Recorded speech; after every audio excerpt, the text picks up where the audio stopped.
তো এসে গেলাম ওই নেতাজি স্ট্যাচুর কাছে, বাঁদিকে এমবি রোড, ডান দিকে NS road, Netaji Subhash road. এই নেতাজি স্ট্যাচুটা হচ্ছে প্রমাণ। আমি অনেক তোতলা হয়ে যাচ্ছি আস্তে আস্তে। যাই হোক, বাঁদিকে গেলে রামরাজা স্টেশন, ডান দিকে গেলে হাওড়া চলে যাবে তোমরা শিবপুর হয়ে, ডান দিকে গেলে হাওড়া, আর বাঁদিকে গেলে রামরাজাতলা স্টেশন। রেডটা 0 হয়ে গেছে, রেড খুলছে না। হ্যাঁ দেখেছি যতবারই টাইমিং দেখায় না সিগনালেতে, রেড হয়ে থাকে, টাইমারটা রয়েছে, টাইমার কাজ করে না, সবাই বেরিয়ে যাচ্ছে। বাহ, এরা হচ্ছে সব সচেতন নাগরিক। সিগনাল খুলে গেছে, আমরা এগোবো। রাইট টার্ন খোলা আছে, রাইট টার্ন নেওয়া যাবে। এরা পুজোর জন্য পোস্টার মেরেছিল নাকি, কারণ সিগনাল তো দেখাচ্ছে রাইটে অ্যালাউ।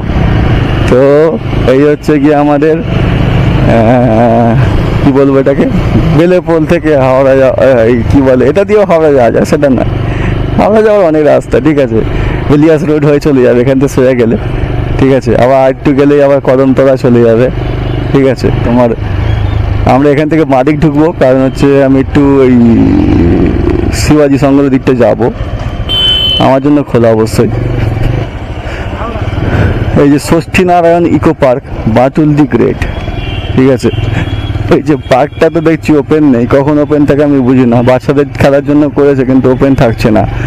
আর পার্কে সামনে ডান দিকে বাঁ দিকে যে রাস্তাটা রয়েছে, এটা কি শুধুমাত্র বড়দের বসার জন্য? আর এই পার্কের মধ্যে যে ঝিলটা রয়েছে পুরোটাই পানায় ভরে গেছে, দেখতে পাচ্ছি আমি। ঠিক আছে, এই পার্কটার নাম কি? ষষ্ঠী নারায়ণ পার্ক।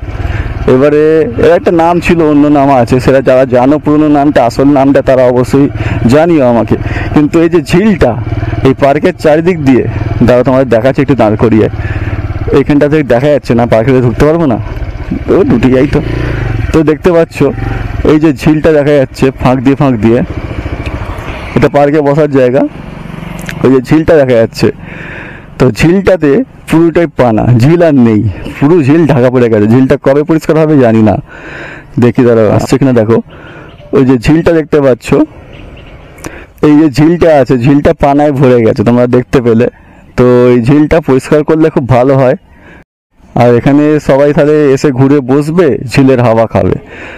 আই থিঙ্ক এটা হাওড়া মিউনিসিপ্যাল কর্পোরেশনের আন্ডারে আছে, তারা যদি এটা পরিষ্কার করে তাহলে ভালো হয়। একটা এত বড় ঝিল রয়েছে আমাদের এখানে, সেটা পরিষ্কার না থাকে, একটা পুকুর ডোবা বুঝিয়ে ফ্ল্যাট হয়ে যাচ্ছে। ঠিক আছে, এবার যে ঝিলটা আছে এত বড়, আমাদের একটা বড় শহর এলাকার মধ্যে সম্পদ।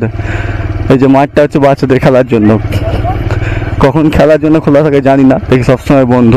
এই যে বন্ধ, বাচ্চারা যে খেলবে সেটা হবে না, জঙ্গল হয়ে গেছে পুরো। ঠিক আছে, এই সামনেই হচ্ছে এই ওপর জঙ্গল হয়ে গেছে, খেলার জায়গাটা, বাচ্চারা খেলতে পারবে না। ঠিক আছে, জঙ্গল করে রেখে দিয়েছে, এখন তো বাচ্চারা খেলতে পারে না, সব মোবাইল নিয়ে ব্যস্ত। ঠিক আছে, এই দেখো তোমরা পুজোর সময় প্যান্ডেল হয়েছিলাম, ভিডিও করেছিলাম, প্যান্ডেলটা তখন কমপ্লিট হয়নি। তো যাই হোক, তো এটা শিবাজি সংঘ ইজাপুর। তো মাঠটা পরিষ্কার করলে ভালো হয়, আর ঝিলটা, তাহলে কি সবাই ঝিলের ঠান্ডা হাওয়া খায় আর কি।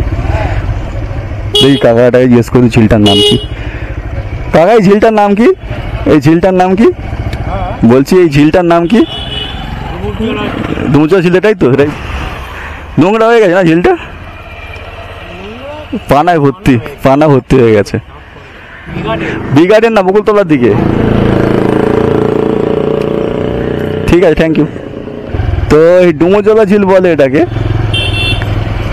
তো দেখতে পাচ্ছ সবাই বলছে ঝিলটা পরিষ্কার করা, নোংরা নয়, মানে এখানকার লোকদেরই কোনো মানে এ নেই, উচ্চাক নেই, নোংরা নয়, কি বলবো আর এটাকে। ঠিক আছে, এই হচ্ছে কথাবার্তা। তাহলে তো ডাস্টবিনই করে দিতে পারতো, আনলিমিটেড স্টোরেজ, ডাস্টবিন লোক ফেলতো, এসব গ্রিল ফিল করার দরকার ছিল না, যখন এটাকে সংরক্ষণ করবেই না। ঠিক আছে, তাই না?